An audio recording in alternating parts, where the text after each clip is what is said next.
পারিবারিক কলহের জেরে প্রায় 1 বছর আগে কাউকে কিছু না বলে স্ত্রী শাহনাজ 2 মেয়েকে নিয়ে চলে যান বাবার বাড়ি। এরপর থেকে ঢাকা গাজীপুরের অলিগলিতে মেয়েদের খুঁজে বেড়ান বাবা ইদ্রিস আলী। কিছুদিন আগে মোবাইলের ফোনে কণ্ঠ ভেসে আসে বড় মেয়ে ইতি আক্তারের। জানতে পারেন তারা নানির সাথে নারায়ণগঞ্জে আছে। এরপর ইদ্রিস থানায় জিডি করলে খোঁজ মেলে সন্তানদের। জানা যায় 2 মাস আগে নানির কাছে মেয়েদের রেখে সৌদি আরব চলে গেছেন মা শাহনাজ। অনুসন্ধানের একটা পর্যায়ে আমরা যে ফোন কলটা আসছিল সেই ফোন কলটা আমরা যে সিডিআর নিয়ে আমরা যাচাই করে এটা লোকেশনটা ট্র্যাক করে আমরা সেখানে উপস্থিত হয়ে আমরা ওনার 2 মেয়েকে সেখানে দেখতে পাই। সন্তানদের পেতে ইদ্রিসকে যেতে হয় আদালত পর্যন্ত, কিন্তু আদালত কন্যাদের নানির কাছে থাকার রায় দেন। আমার বউ আমার বাচ্চা নিয়ে 11 মাস যাবত বাড়ি থেকে পালিয়ে আসে। আসার পরে নিখোঁজ। তখন থেকে আমি আমার বাচ্চা খুঁজে পাই না। আমার সাথে ফোনে কোনো যোগাযোগ হয় না, বাচ্চাদের সাথে কোনো কথা বলতে দেয় না। আমি তাদের কোনো বাসা চিনি না, কোনো ঠিকানা জানি না। আমার থেকে আলাদা রাখে দিছে। আমি বিভিন্ন জায়গায় এইভাবে পাগলের মতো খুঁজি। আজকে এখানে কোর্ট বলতেছে, এখানে উকিল বলতেছে।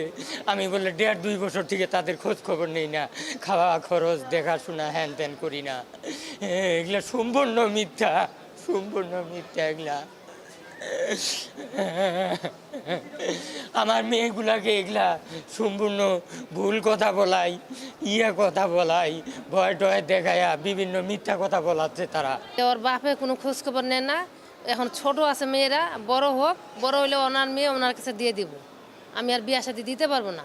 কিন্তু মেয়েরা যদি যায় তো যাবো, সমস্যা নেই, গেলে তো না। মাইয়ার উপর নির্যাতন করতো খুব। আমার মেয়ে এমনি আসে নাই, শখ করে আসে নাই। 2টা বাচ্চা নিয়ে সংসার পালাইতিয়া শখ করে আমার মেয়ে আসে নাই। নির্যাতন করতো অতিরিক্ত, নির্যাতন অত্যাচার আমার মেয়ে পালাইছে বাচ্চা 2টা নিয়ে। হ্যাঁ, পরে বিয়ে করছে, বউ থাকে না। শুনতেছে যে বউ আছে, বাচ্চা আছে, 2টা মেয়ে আছে। ও যদি মাঝখানে খোঁজ খবর নিত, আইতো যাইতো, ওর মেয়ে, ওর সন্তান, আমি কি আটকাইতে পারবো? আমার ক্ষমতা আছে আটকানোর? আমার কোনো ক্ষমতা নাই।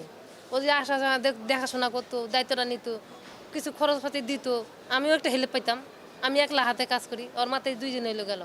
ওর মা কইতো কি বেলে বউর কি অভাব, স্যান্ডেলের কি অভাব, 1 জোড়া জুতা ছিঁড়া গেছে, আর জুতা তো জোড়া কিনে আনমু, ফালাই দে, ছিঁড়া গেছে স্যান্ডেল ফালাই দে, স্যান্ডেলের অভাব নাই।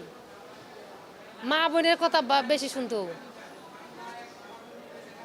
তা আমার মাইয়া ছিঁড়া জুতা ছিঁড়া দিছে, গেছে ফালাই দিছে, শেষ। আবার যাবে কি টুকাইয়া। আইনজীবীরা বলেন শিশুকন্যা হওয়ায় আদালত নানির কাছে থাকার সিদ্ধান্ত নেন। শিশু বাচ্চারা জিজ্ঞেস করলে শিশু বাচ্চা বলে যে আব্বার কাছে যাব না, নানির কাছে থাকবো। নানি আমাকে সেবা যত্ন ভালোই করে। যেহেতু মার পরে নানি ওনার গার্জেন, বাবা যেহেতু 1.5 বছর পরে কোনো খবর রাখে নাই, এবং বাবা যখন ওরা যেতে চাবে বাবার কাছে, ওই সময় তারা যেতে পারবে। কোর্ট যেহেতু সিকিউর মনে করে নাই, সেই কারণে বাচ্চাটা নানির জিম্মায় দিয়েছে।